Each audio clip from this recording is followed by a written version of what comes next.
The CDC says about 1 in 31 children have autism spectrum disorder. This week, Kentucky lawmakers heard stories of years of waiting for diagnosis and care. The Interim Joint Committee on Families and Children brought together many parts of the Autism Network during a meeting Wednesday. Lawmakers heard the number of autism cases continues to grow, but they also learned how long it can take to get both a medical diagnosis and to get treatment.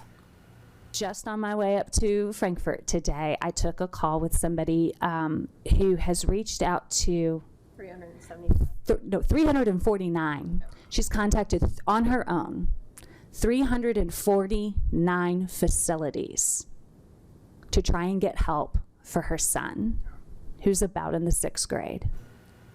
One story shared during the hearing was about one child that sat on a provider wait list for 6 years. There was also discussion about how expensive autism care can be, as well as the fact that these specialized services aren't available in many rural areas of Kentucky. All right, well, let's just jump right into you, Representative, this time. There were many heartbreaking facts shared.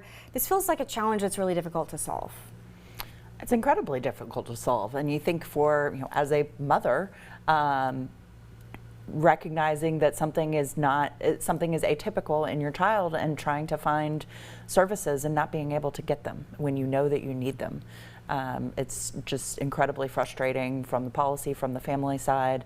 It's something I've actually had to help several constituents get access to treatment as well, working through constituent services to make sure that their services are funded.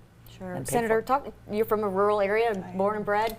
Talk about the rural aspect of this. We have deserts, service deserts, like we do in many areas, but autism seems to be high incidence per population for whatever reason. And then my number one budget priority this year was an autism center to serve 5 counties in my area. We've got federal funding, we've got other forms of funding, and I could not get that across the finish line.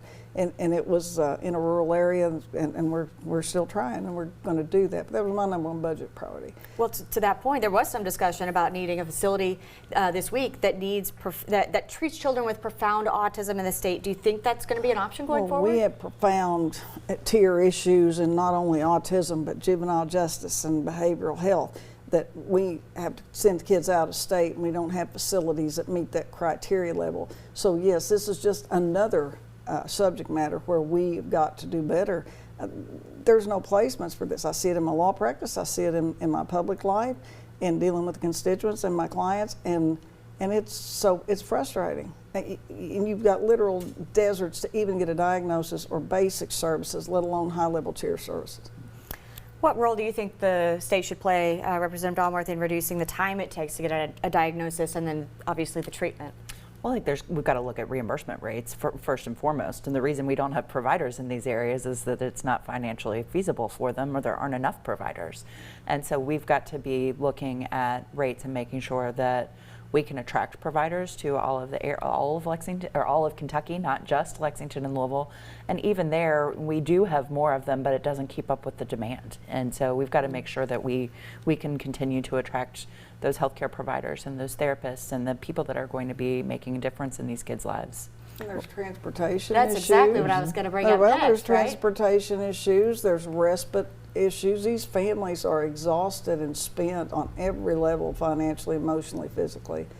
And there's a whole lot of other issues that fold into that, but we don't have a solution for that.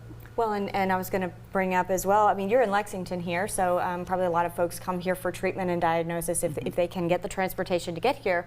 But you mentioned having to send families or children out of state to receive care. And what do families do if they have to be home at work? And what is the impact of that on our society? Well, and like Dr. Stack sat there and talked about something we already knew, and that's these facilities won't take certain level. They won't take them out of state, and Representative Stalker's point about just the sheer number of refusals, denials, and not being able to get somebody in, it's happening all across the state.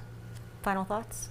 And I think it's happening all across the country. I mean, I think it's not, autism is one of these diagnoses. There are so many, and until we have more qualified mental health providers and people who are able to diagnose and get treatment,